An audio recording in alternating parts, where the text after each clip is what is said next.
This is First You Hustle, a podcast from the Columbus College of Art and Design meant to help students and budding creative professionals put their expertise to use. Have you ever been in the right place at the right time? You might think you never have. Many of us think we're allergic to luck, but I can almost promise it has happened to you. Might be something small. You caught all the green lights home, or you catch the one parking spot available at Trader Joe's. I once discovered one of my favorite albums because I was randomly helping a friend help his friend move. I was walking by, they needed help with a couch. I jumped into the house, an awesome song was playing on iTunes, and I happened to catch the artist's name as I was moving the couch out. Little things like that. This is called happenstance. And as the name would indicate, it happens all the time. Today I'm revisiting a conversation about happenstance, what it means for your career, and how it can be used. Really what that means is you have to be intentional and do something. Mm-hmm. Yeah, you can't just wait around for... Right, luck's not going to just drive into your driveway and knock on your door. It is the je ne sais quoi of the job search, the special ingredient, the independent variable. How it behaves and manifests itself is hard to predict, but knowing how to detect it makes it easy to harvest. Aren't you glad you happened to tune into the show? I'm Jordan Bell. Thanks for joining us. I have tons of examples just like the album Discovering One. I never would have known who that artist was had I not happened to be walking by and they happened to need someone to help them move that couch. There are so many times you randomly discover small things on your journey through life. The best tacos I've ever eaten in my life were simply because it was a taco joint closest to the nearest parking spot we found in the Mission District in San Francisco. And there are lots of places to get tacos there. And I've had tacos from multiple places in the Mission District. But the first time I was there was the best time, and it just so happened that we parked really close. When you think about luck in this way, it doesn't seem so lucky. It was just tacos. It just seems like circumstance. And yes, it is, but that's what happenstance is.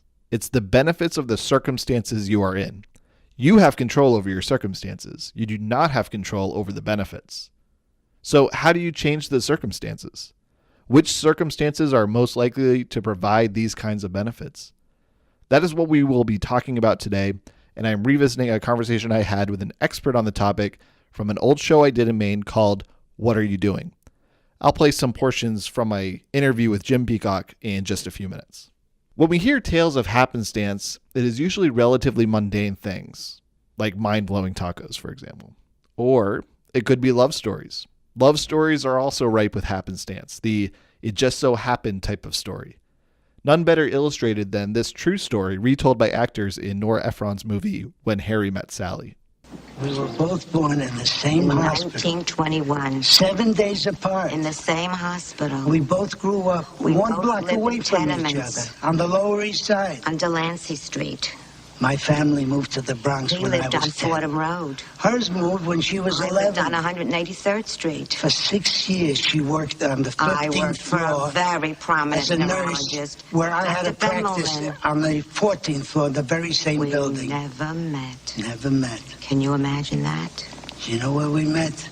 In an elevator. I was visiting in family. the Ambassador Hotel in Chicago. He was on the Illinois. 3rd floor. I was on the 12th. I rode up 9 extra floors just to keep talking to her. 9 extra floors. There are career stories just like this. People get connected to jobs in all sorts of odd ways. And not to shatter your dreams, but Hollywood likes to take advantage of this specifically. Most of the time when you see a fresh-faced actor on Jimmy Kimmel's couch talking about how an agent saw them in a diner and just had to put them in a movie, those stories are kind of bogus. But we're not really talking about that type of phenomenon anyway. Happenstance is a little more drawn out than that. It's a little more purposeful. I'm talking about a networking contact that leads you to a freelance job where you discover a new skill that makes you contemplate a whole new career path. That type of happenstance. Too often we sit at home thinking we need to create an A to Z plan or it will never happen. But if we put ourselves out there, we'd find the rest of the plan actually becomes easier to build and easier to change. In fact, one of our past episodes on First You Hustle titled The Story Snacker Journey has a bit of happenstance included in it. And it is a good case study in how career elements can find their place in a new venture. It's a great listen, so check it out. But to summarize, a creative director finds out that their past skills in writing 60-second radio ads and illustrating children's books can be combined to create a new venture, 60-second illustrated stories that you can follow along with on your phone, designed for parents with small kids that need snack-sized bouts of entertainment. And it took 30 years for those elements to come together. When that path to that specific project started, the internet wasn't even a regular thing that society was using, let alone cell phones or tablets. So something someone did 30 years ago ended up remanifesting itself into a brand new career venture when the technology finally caught up. Happenstance is about the benefits you get from being in motion. Don't confuse this with the universe manifesting opportunity out of thin air.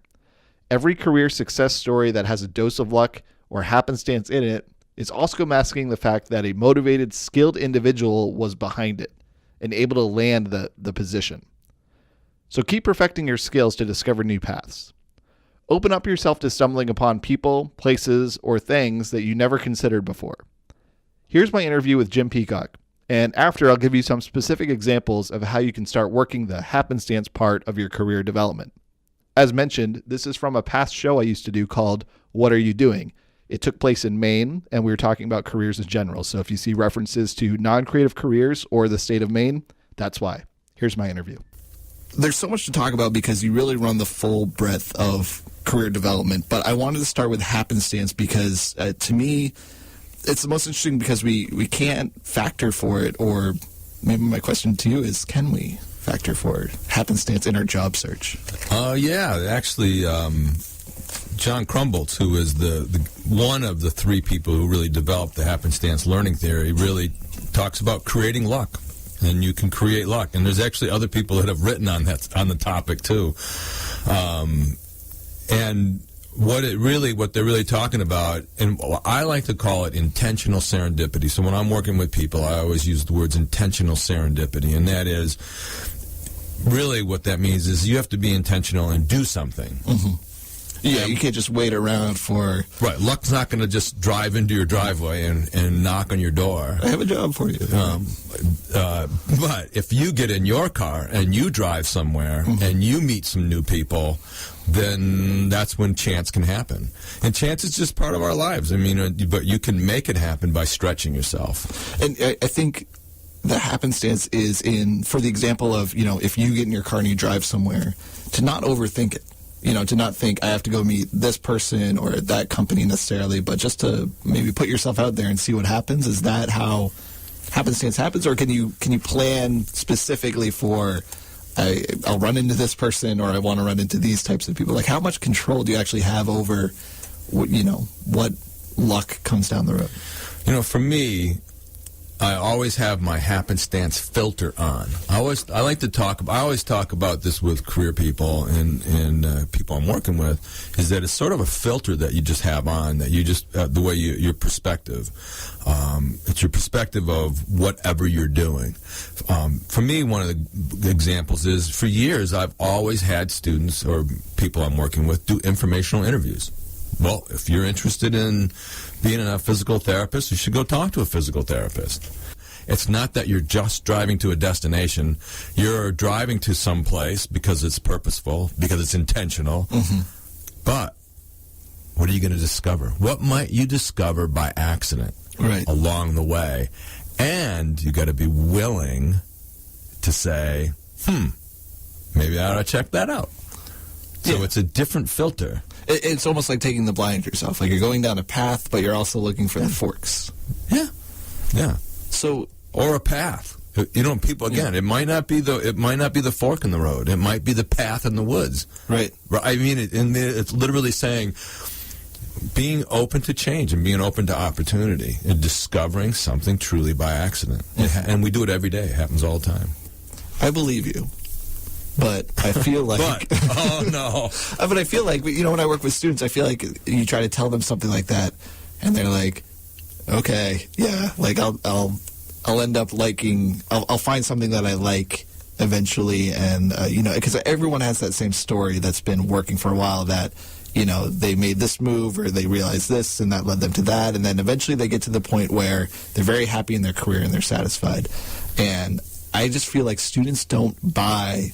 that happens, that there needs to be a more kind of linear, quantitative way that it happens, that it's like you do this and then you get your great career, but it's not really that way. Everyone kind of, they're up and they're down and they're up and they're down, and then they finally kind of find their place and find happiness that way. It's not like something they could have, I think everyone always thinks about, if I could go back in time, and just go straight to the happy career. I don't think that's possible. I think that you need to go through those trials of doing this and then doing that, and some people might luck out and their first job is that career that they love and they do that forever. But I think for most people, they transition out of it, they do something different, whether it's a different company, different role within the same company, or an entirely different industry. They end up finding it all works out. And that's, I think, what students don't buy is it all works out. Don't worry, it all works out. Just keep focusing, it'll all work out. Well, people want this to be a linear process because they're sort of throughout school, what do you want to be when you grow up? Well, I'm going to be something when I grow up, and then, but it doesn't say what do you want to start when you get out of college. What do you want to start to do when you're out of high school? That would be the better question. But what do you want to be when you grow up? Right. And so there's what's inherent in that statement or question is that you're going to be something. Period. And that you're going to be that for the rest of your adult life. Well, that's just crazy. There's very few people that are going to. No one's going to take. I should say no one. Very few people are going to do an entry-level job out of high school and stay there for 40 years. Right. No, you can, I suppose, but or they're not going to climb that ladder straight up. Right. And I think that's what people that's the think. linear side that you talked about. And I think that there is a linear side to this, but it's shorter. It's not a linear 40-year path. It's a linear 3 to 5 years, and then you see what's out there. You discover other options either within your industry or outside of the industry that you start in. So there is a linear, when I'm talking with students, there is you got to have a goal. It's got to be short term, but you got to believe that it's going to change, and you can't see that future. But the linear part is probably 3 to 5 years. And you think students they buy what you're selling, because and not that it's not proven or that it's not true. I 100% believe it to be true and see those examples everywhere. But what I see in students that have never gone through the process before is that they might struggle to kind of believe that that's the way it happens.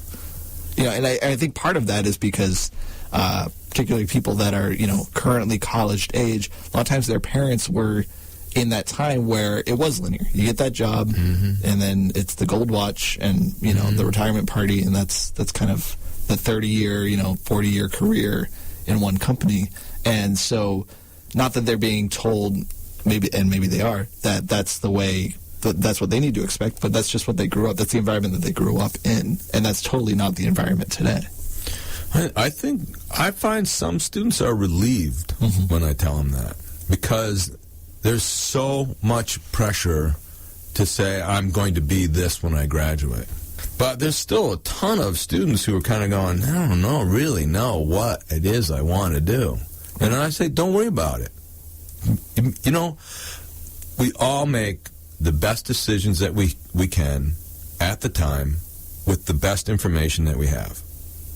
That's all you can do. Yeah. You never have all the information. You never have the puzzle. I always tell students, this is a puzzle, and you don't have all the pieces, and you're never going to have all the pieces. But they want all the pieces. They want all the pieces. Yeah. We all do. Yeah. I want all the pieces, but we're not going to get all the pieces. Right. But you take the pieces that you have, and you say, knowing what I know now, knowing the good at getting quality information, not career information from television, where everyone should be a CSI. Should be CSI, because there's 10 CSI shows, so there must be lots of CSI jobs, and they all look nice people, and they're very clean, and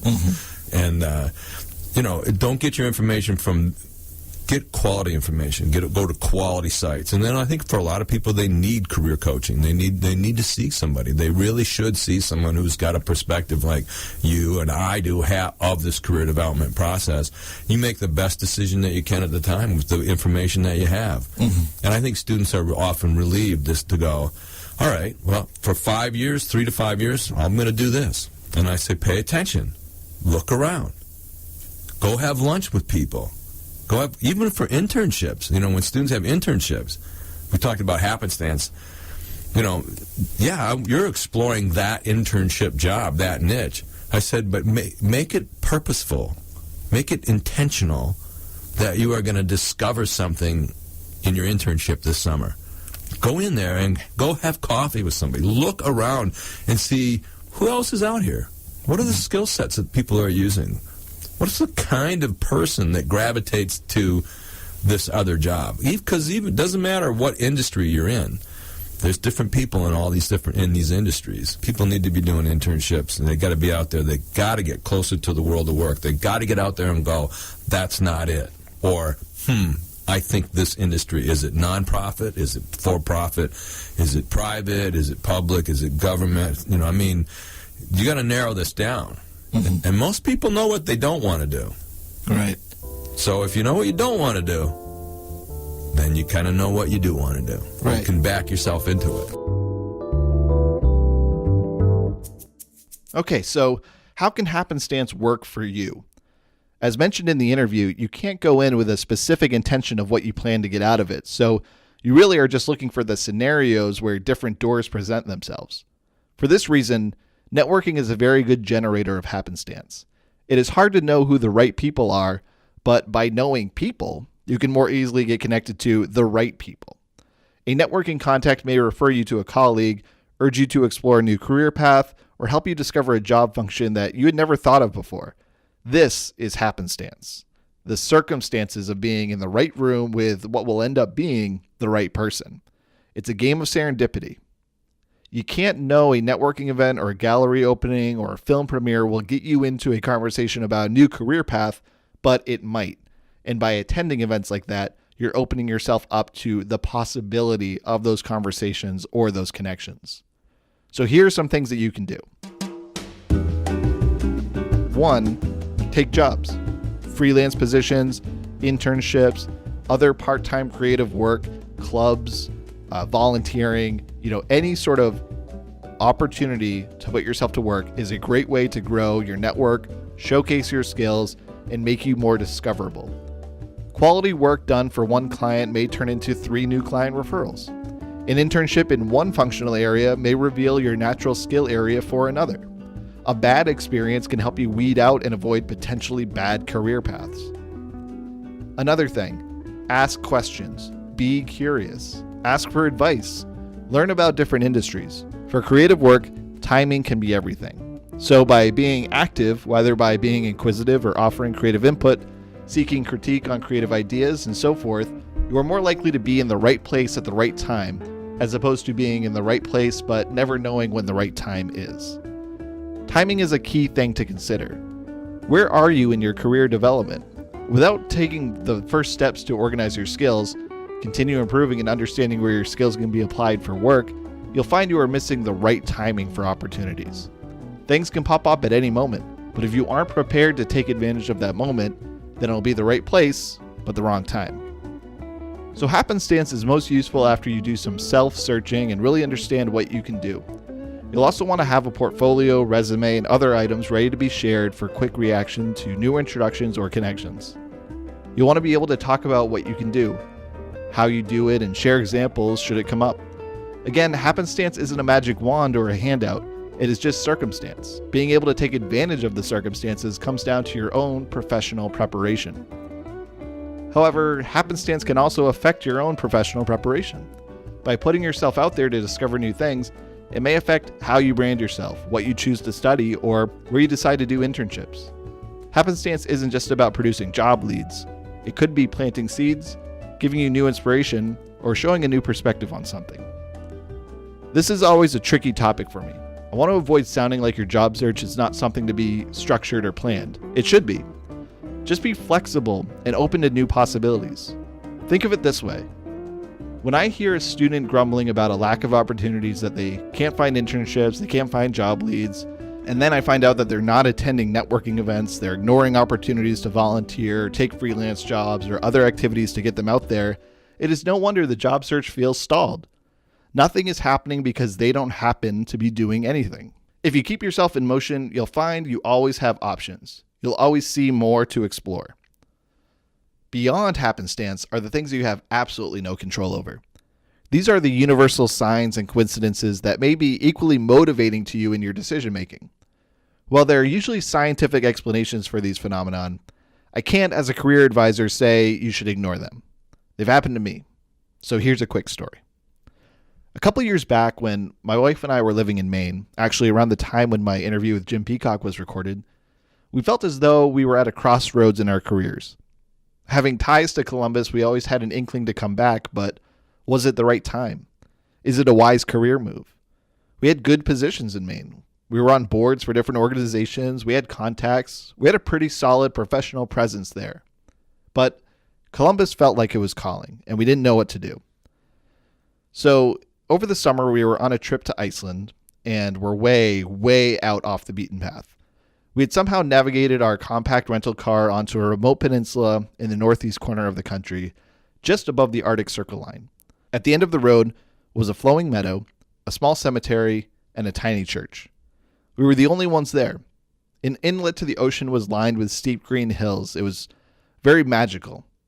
It was very remote. We spent our time in this area in silence. We laid in the grass, we walked around, we stared out to sea. It was meditative. It was kind of spiritual. Unintentionally, we were both processing the same thoughts about our future and the right moves, letting our own centers speak to us. I can't think of another time in my life when I've been in that state of mind. And it isn't like this is life or death. This is just, careers. Should we move to Columbus or not? But it was on our minds. On the ride back, after still being in silence for a while, we spoke. We discovered we were both thinking about the same things, wondering what to do. My wife, Emily, revealed she was told we'd see a sign that will point us in the right direction. And not too long after that, we saw the first car we'd seen in hours. An SUV turned onto our road. When we caught up to it, the luggage rack on the top of the vehicle was a brand I'd never seen before, and in big letters it said, Columbus. A few months later, we had each found and accepted new positions in Columbus. Now, that isn't exactly happenstance, and it also doesn't mean that had the luggage rack been of the Toledo brand that I'd be talking to you from Toledo. It simply means that in a time when we were looking for the right directions, we knew in our hearts what we wanted to do. We were then primed to see the signs that supported that. The same thing will happen to you. When you put yourself out there, you are really priming yourself to discover the things you never really realized you always wanted to do. And that is our show for today. Thanks for listening. Jim Peacock is a career practitioner and a good friend of mine. He has a great life coach philosophy, and I enjoy talking with him. That 10-minute interview you heard was edited down from about an hour. So I urge you to check out more of Jim's thoughts on his website at peak-careers.com. That's www.peak-careers.com. Take care, everyone.